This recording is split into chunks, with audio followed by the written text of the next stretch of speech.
Halo semuanya, perkenalkan saya Jani Putri Marcelin, siswi kelas 11 IPA 1 Dismas Katolik Santo John Paul II Maumere. Di sini, saya akan memberikan beberapa penjelasan mengenai Injil Matius. Di antaranya, pertama penulis dari Injil Matius, tahun penulisan, latar belakang dan tujuan penulisan, isi atau pokok dari Injil Matius, garis besar Injil Matius, makna dari lambang Injil Matius, dan sumber yang diambil untuk menulis Injil Matius. Sebelumnya, Injil Matius merupakan salah satu dari 4 Injil yang terletak dalam kanon Alkitab Kristen selain Injil Markus, Injil Lukas, dan Injil Yohanes. Selain itu juga, kitab ini juga digolongkan ke dalam Injil Sinoptis bersama Injil Markus dan Lukas. Sebelumnya, bagi teman-teman yang tidak tahu mengenai apa itu Injil Sinoptis, jadi Injil Sinoptis adalah Injil yang memiliki sudut pandang yang sama dalam menceritakan kisah Yesus seperti urutan yang sama, tetapi dengan penjelasan dan penggunaan bahasa yang berbeda. Sedikit penambahan mengapa Injil Yohanes tidak termasuk dalam Injil Sinoptis. Jadi teman-teman, Injil Yohanes itu memiliki urutan dan penjelasan yang berbeda sehingga tidak memiliki kesamaan dengan Injil-Injil lainnya dan tidak termasuk dalam Injil Sinoptis. Yang pertama, kita melihat penulis Injil Matius. Menurut kesaksian semua bapak gereja yang mula-mula atau sejak kira-kira tahun 130 Masehi menyatakan bahwa Injil ini ditulis oleh Matius. Matius yang dimaksud adalah seorang pungut cukai atau petugas pajak pada zaman itu yang menjadi salah satu dari ke-12 murid Yesus. Seperti yang kita tahu, Matius itu disebut juga sebagai Lewi. Meskipun ada yang menduga ditulis oleh Matius lain yang hidup 80 tahun setelah Yesus wafat, namun penemuan naskah papirus yang sekarang disimpan di Magdalen Collection, Oxford, Inggris menunjukkan bahwa Injil Matius ini sudah ditulis sebelum tahun 66. Berikut ini beberapa pendekatan sebagai bukti Injil Matius ditulis oleh Matius, murid Yesus. Pendekatan yang pertama yaitu bukti internal Injil Matius. Beberapa hal yang mencerminkan Injil Matius ditulis oleh Matius adalah deskripsi diri sendiri. Dalam Injil Matius, bab 9 ayat 9, Matius menjelaskan dirinya sendiri sebagai seorang pungut cukai dan dalam Matius bab 10 ayat 3, ia mencantumkan dirinya sebagai salah satu dari ke-12 rasul. Hal ini sesuai dengan catatan para bapak gereja bahwa Matius adalah seorang rasul dan bekas pungut cukai. Selanjutnya, pemilihan bahasa. Injil Matius ditulis dalam bahasa Yunani yang menunjukkan bahwa penulisnya adalah seorang yang terpelajar, namun bahasa yang digunakan di Injil Matius lebih sederhana dan lebih mudah dipahami daripada bahasa Yunani sastra yang lebih formal, menunjukkan bahwa penulis Matius mungkin bukan seorang sarjana Yunani. Selanjutnya, gaya penulisan. Gaya penulisan di Injil Matius mencerminkan latar belakang Yahudi. Penulisannya dengan lebih banyak perumpamaan dan referensi ke Perjanjian Lama daripada Injil lainnya. Gaya penulisan juga terkadang dianggap lebih formal dan lebih struktural daripada Injil Markus atau Injil Lukas. Pendekatan yang kedua yaitu bukti eksternal seperti bukti dari kesaksian mata sejarah. Beberapa tokoh bapak gereja seperti Irenaeus dan Eusebius yang hidup beberapa abad setelah Matius secara eksplisit menyatakan bahwa Matius adalah penulis Injil Matius. Meskipun bukti ini tidak mutlak dan masih dipertanyakan, namun bukti ini dapat menjadi indikasi bahwa Matius memang menulis Injil tersebut. Pendekatan yang ketiga, yaitu melibatkan perbandingan antara Injil Matius dan Injil Lukas. Beberapa ahli percaya bahwa Injil Matius mungkin mengandung beberapa sumber yang sama dibuktikan dengan tahun penulisannya.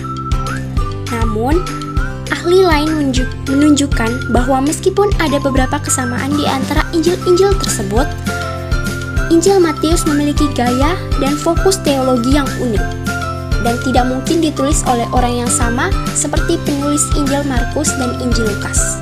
Oke, dalam kesimpulannya, sementara tidak ada bukti yang pasti bahwa Injil Matius adalah penulis Injil Matius, tetapi terdapat beberapa bukti internal, eksternal, dan perbandingan antara Injil Matius dan Injil lainnya yang mendukung gagasan Matius adalah penulis Injil tersebut. Yang kedua, tahun penulisan Injil Matius. Meskipun ada beberapa teori dan perkiraan yang diajukan oleh para ahli sejarah dan teolog, namun tetap ada perbedaan pendapat di antara mereka.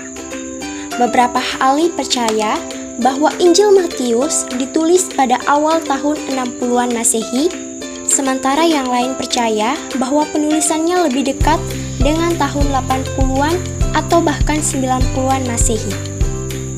Beberapa ahli juga mengusulkan bahwa Injil Matius mungkin merupakan penyusunan dari berbagai sumber tertulis dan lisan yang telah disusun selama beberapa dekade setelah kematian Yesus. Meskipun sebagian besar ahli sepakat bahwa Injil Matius ditulis pada periode sesudah Yesus hidup dan setelah kehancuran bait suci Yahudi pada tahun 70 Masehi. Oleh karena itu, diperkirakan bahwa Injil ini ditulis di sebuah daerah di luar Palestina, yakni Antiokhia. Yang ketiga, latar belakang penulisan Injil Matius. Untuk latar belakang penulisan Injil Matius terkait dengan konteks sosial dan histori pada masa itu. Matius menulis Injilnya setelah kehancuran bait suci kedua pada tahun 70 Masehi, yang berarti bahwa komunitas Yahudi sedang mengalami krisis besar. Matius yang awalnya seorang pemungut cukai mungkin berharap untuk memperkuat iman dan keyakinan orang-orang Yahudi yang baru saja kehilangan pusat agama dan kebudayaan mereka. Dan di sisi lain, komunitas Kristen pada saat itu mengalami pertumbuhan dan perkembangan yang sangat pesat. Namun pada saat yang sama, mereka juga dihadapkan dengan berbagai tantangan dan masalah, termasuk penganiayaan oleh pemerintah dan agama Yahudi yang sebelumnya kehilangan pusat agama dan kebudayaan, dan juga perbedaan pandangan teologis yang muncul di antara mereka sendiri. Seperti yang kita ketahui dalam Injil Matius, pada pembukaan diberi silsilah Yesus Kristus. Nah, Matius ingin sekali lagi menekankan kepada orang-orang Yahudi bahwa Yesus memang benar-benar Mesias yang dijanjikan Allah kepada bangsa Israel dan merupakan keturunan raja dan nenek moyang mereka sendiri, yakni Bapa Abraham, Ishak, dan Raja Daud. Sehingga dengan begitu dapat disimpulkan bahwa tujuan penulisan Injil Matius kepada orang-orang Yahudi yang pada kala itu masih belum percaya bahwa Yesus memang benar-benar Mesias. Yang keempat, isi atau pokok dari Injil Matius. Isi dari Injil Matius mencangkup riwayat hidup, ajaran, dan mujizat Yesus Kristus. Injil ini terdiri dari 28 bab dan dibagi menjadi 5 bagian utama, yakni yang pertama, silsilah Yesus, yaitu pada Matius bab 1 ayat 1-17. Bagian ini mencangkup silsilah Yesus dari Abraham melalui Daud dan hingga Yesus. Yang kedua, kelahiran dan masa kecil Yesus, yaitu pada bab 1 ayat 18 sampai bab 2 ayat 23. Bagian ini berisi tentang kelahiran Yesus, pelarian ke Mesir, dan kembali ke Nazaret setelah kematian Raja Herodes Agung. Yang ketiga, pelayanan Yesus pada bab 3 sampai bab 25. Bagian ini adalah inti dari Injil Matius. Bagian ini mencangkup pelayanan Yesus di Galilea, pemberitaan kerajaan Allah, pengajaran Yesus tentang hukum dan nabi-nabi, mujizat Yesus, dan persiapan Yesus menghadapi pengadilan dan penyaliban. Selanjutnya, penyaliban dan kebangkitan Yesus. Itu pada bab 26-28. Bagian ini mencangkup penyaliban Yesus di Golgota, kematian Tuhan Yesus, dan penguburan hingga kebangkitan Tuhan Yesus pada hari ketiga.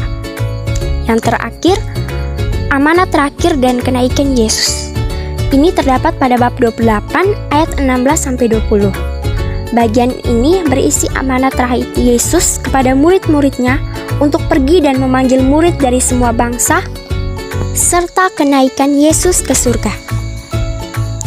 Injil Matius memberikan penekanan khusus kepada pengajaran Yesus mengenai kerajaan Allah dan hubungan antara hukum dan kasih. Injil ini juga menekankan pentingnya mematuhi perintah-perintah Yesus dan menjalani kehidupan yang benar dalam persekutuan dengan Allah. Selanjutnya yang kelima, garis besar Injil Matius.